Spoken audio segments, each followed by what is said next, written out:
Hello, First Baptist. This is Wesley. It's been approximately 8 months since there was a Sunday school class that gathered in this building to meet on a Sunday morning. It's hard to believe it's been that long, but on November 1st, we will be regathering our Sunday school classes on campus, in person, with one another. It's an exciting opportunity we have before us, and November 1st is going to be a big day.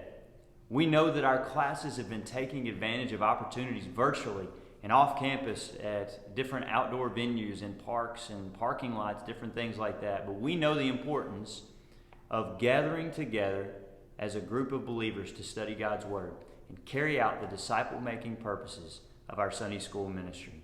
So on November 1st, we will see that happen. Now we know that there are some of our classes who have made the decision not to meet, and we're totally fine with that. That's okay. But if you're a part of one of those classes that's not going to be resuming on November 1st in person on campus, and you would like to, please let us know. Talk to your Sunday school leader about it, and call me at the church office if you would like to chat about a place for you to go. We would love to find a spot for you. Now on November 1st, our schedule is going to look a little bit different than it has the last several months. We will once again have an 8:30 worship service, 9:45 Sunday school, and 11 o'clock worship service. And during that 8:30 worship service, we will be providing childcare for ages 3 years old and under. That's something starting new on November 1st as well. Also, that Sunday school time will be at 9:45. That's our usual time. But you will be able to enter and exit the building at a new location. We've been utilizing the ramp door, which we will again. You'll still be able to use that one.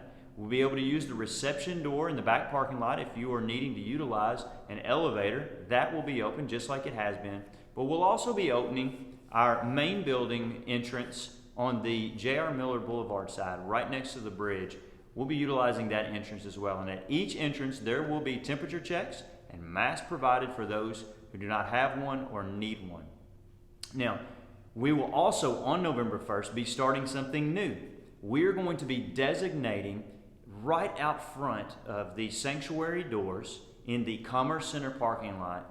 That stretch on the front row of parking spots are now going to be our guest parking spots. We wanted to do this back at Easter time. That's when we were going to start it.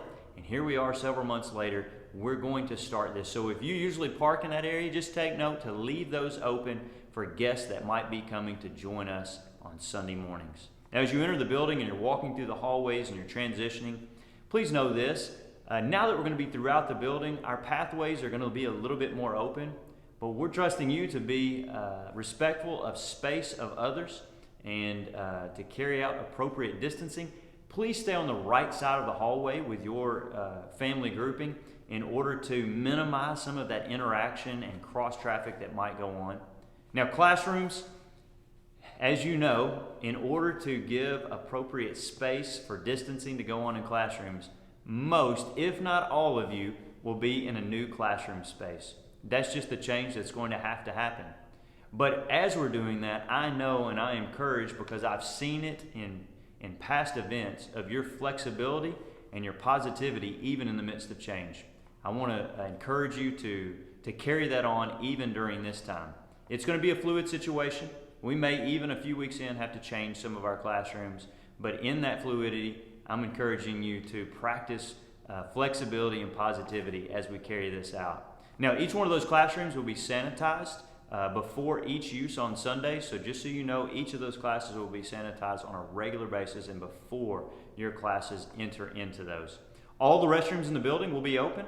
We've limited those in our recent meeting, but all of them, since we'll be all over the building, will be open. Continue to respect others' distance and that type of thing, even as you're waiting to go into those restrooms or if you're in those restrooms.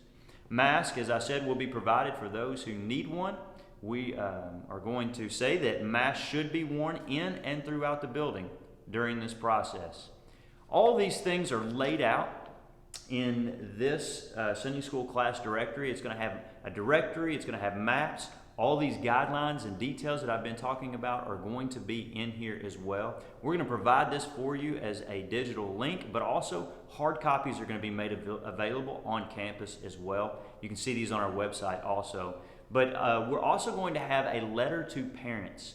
That letter is going to lay out a few extra things to observe, a few more guidelines to observe in the area of the preschool and the children for that childcare during worship and their Sunday school classes. So parents, be on the lookout. We'll also be providing that link for you as well.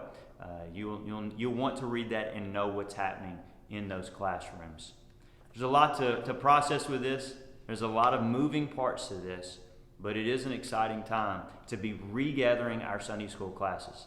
If you have any questions or any concerns related to what's going on and things that you're not sure of, don't hesitate to contact your Sunday school leader, or you can contact me in the church office or anybody in our church office, and we would love to help you as we transition back to Sunday school on campus. Thanks for watching this video. God bless.